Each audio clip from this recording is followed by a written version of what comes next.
So there's a lay-by next to the A85 just on a bend about 2 miles after the caravan park, if that, coming from Glen direction, the Glen Dochart caravan park. From that lay-by you can cut up the bank through some bracken at this time of year and you come to this building, walk round the side of it and there's a gate.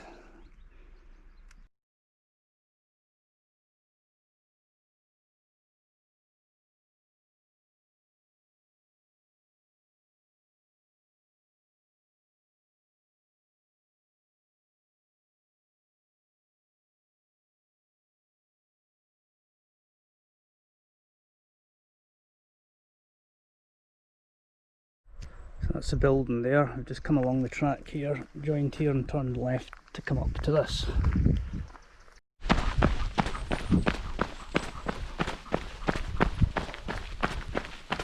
So we've come up from down there and after a few minutes we've come to this on the left. That track curves round to the right, we want to go down here.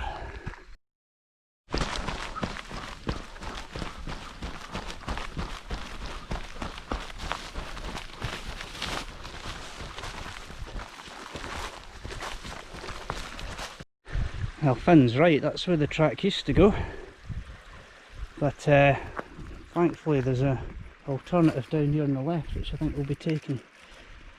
Hopefully that will take us to the same open hill access.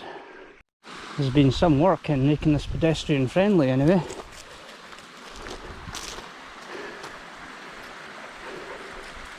Let's shoot down, Finn. Right, Finn, I think we're left here, and then I'm guessing we're right up into that. That's you then. And right, good boy.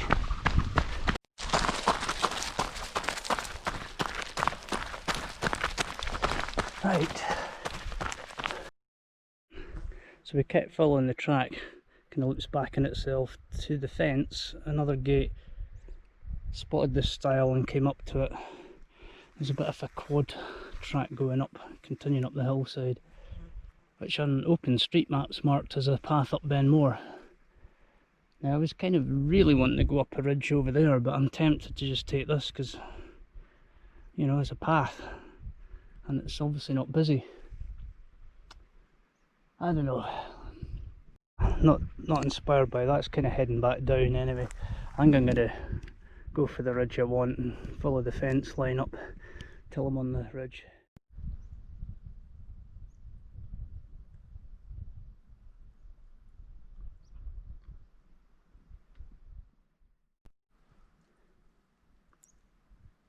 So we basically just followed the fence up.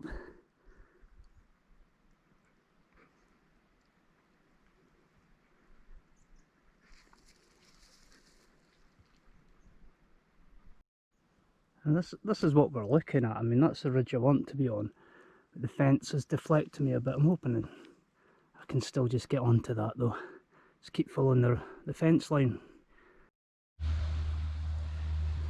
Certainly getting a very different feel of Benmore from this angle. Even though we can't really see it because of the cloud, but it feels much less of a pyramid that you see from the road.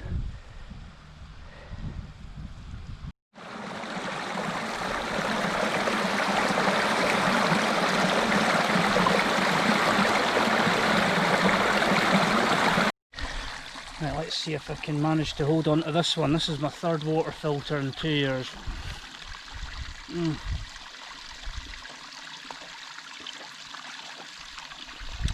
Trying to take on extra water down here because, well, I'm going to be up in the ridge and the humidities. I mean, even though the sun's not shining directly yet, this will probably burn off. And stupidly forgot to put sunscreen on. I've got my buff, but the humidity makes that uncomfortable, so probably going to end up with a red bonce.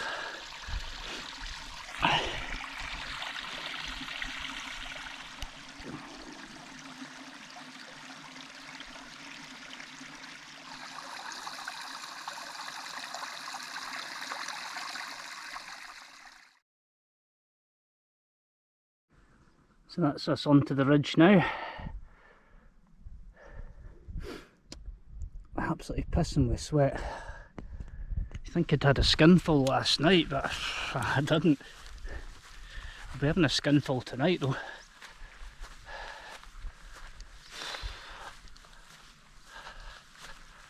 Looks like the trace of a path's beginning to form as well. Much easier underfoot now we're on the ridge. Right.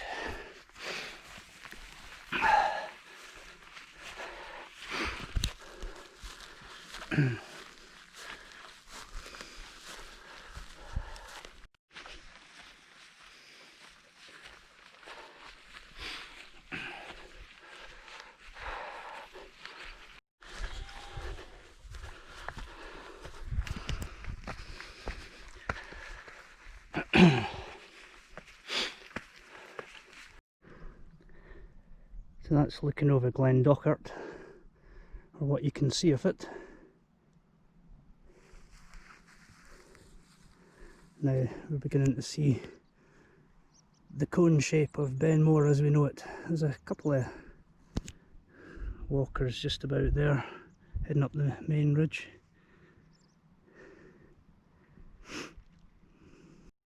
Just checking the map where this ridge levels off, we're actually a lot higher up than I thought we were. We're about 970 metres here, so that's about 200 to go to the top.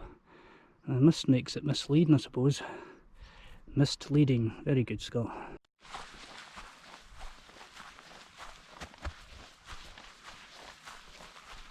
And right, good boy.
Good boy, Finn.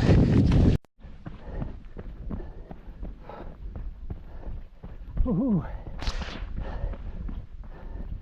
That was fun. In some sick way.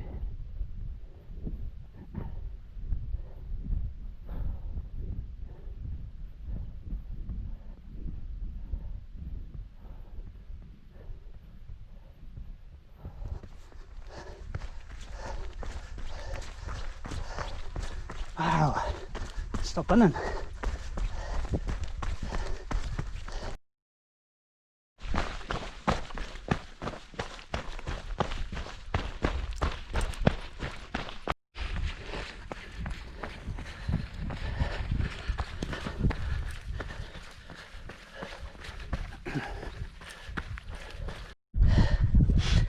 So we came up here so we could have somewhere cool to run. That's not worked out. It's boiling. I mean, it's ridiculous how warm it is for where we are. 1100 metres up in Scotland. Certainly a lot cooler down here. Heading for a wee top. I think it's meal na diggy. I don't know. Deege. Meal na deege. I have no idea. But yeah, that was fantastic on the main ridge. The trail running there is just beautiful. Just such a nice angle. And when you're approaching it, there's like a lot of foreshortening of the ridge. So it looks like you're going up something mental, but it's actually a really good path zigzagging up, and the angle is just really great for running. So we really enjoyed that. Bit of a bonus. Back to walking now. I can't do downhill like.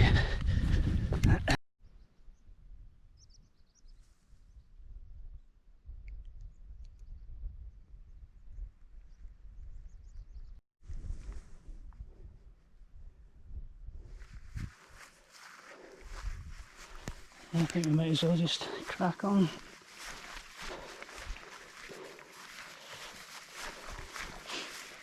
Glimpse down to the Beelach that I'm heading for, and then I'm going to turn left down to the corrie, I think, once I get down there.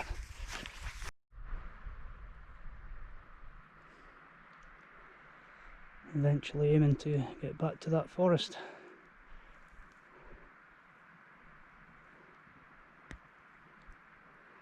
This deer track looks pretty useful.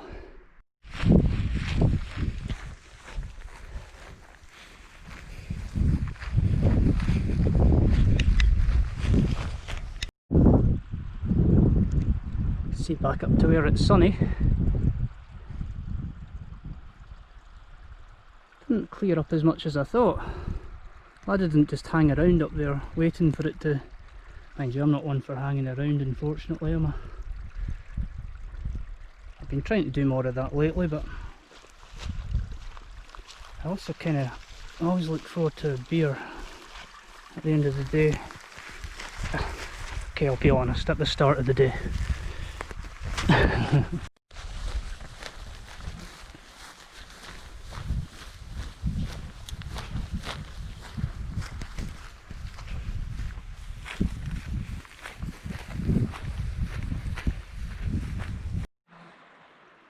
That corrie up there looks worth exploring, doesn't it?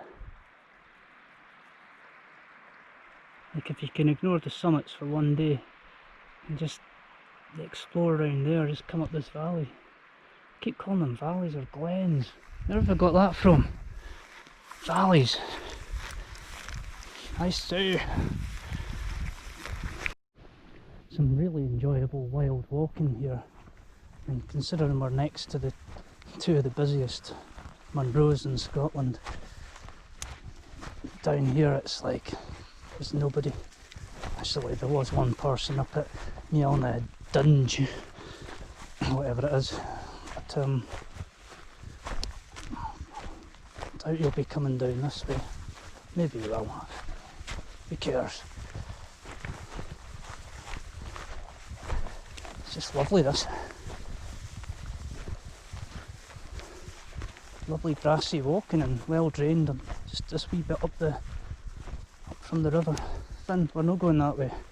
Good boy. He wants to go again.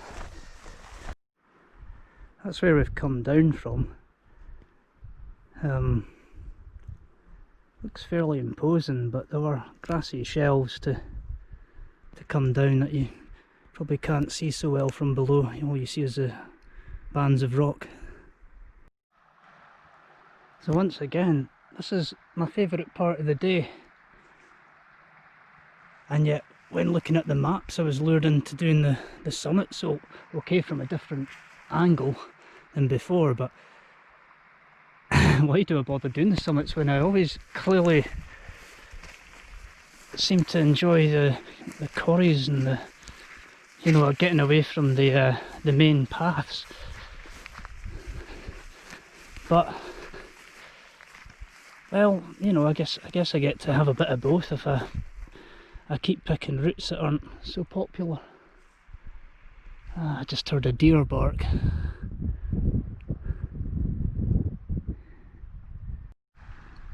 I'm also definitely attracted to mountain burns, rivers. I'm actually tempted to cut down there, even though it's probably not as easy to walk down there. It's just be nice to be by the water. The dog can jump in and out when he wants, because yes, the dog, I said the dog, you. I think he agrees. Let's do it. What a lovely spot. I'm actually looking for a place to put my tent, even though I don't have it.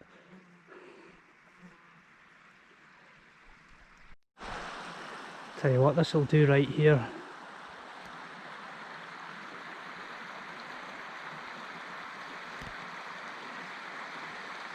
Lovely.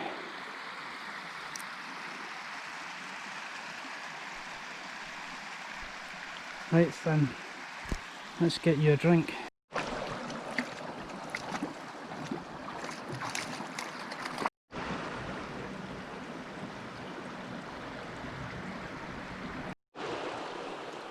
Honestly, I didn't say anything and he just jumped up into my lap and gave me a hug. Didn't you, Finn? You've come back. I'm sorry I didn't bring my tent, because that's what you're thinking, isn't it? We just have to settle for going back home and having 20 pints instead. Tricolour border collie now. A glimpse of the top of Stob Binnein now.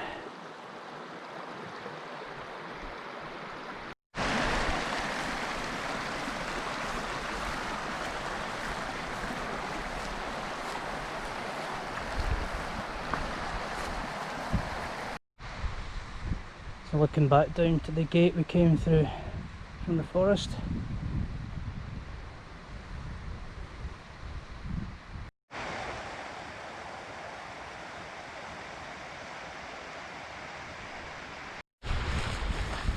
So 23 degrees was the forecast for today. Even on the summit the forecast was for 16, but with the intensity of the UV up there, it feels like, yeah, quite a bit warmer.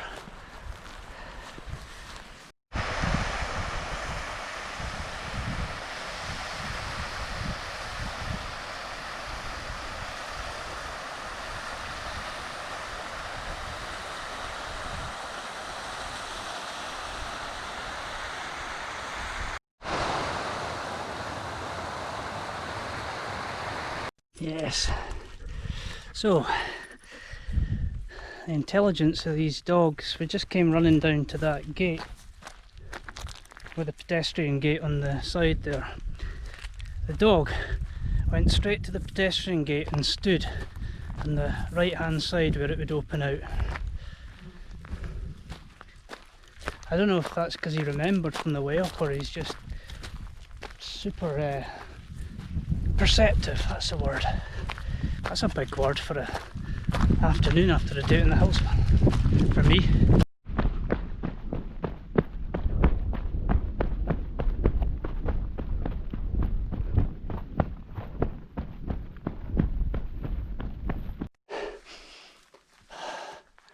That smell of hot pine. Ah, nearly at the car, Finn. Well done, buddy.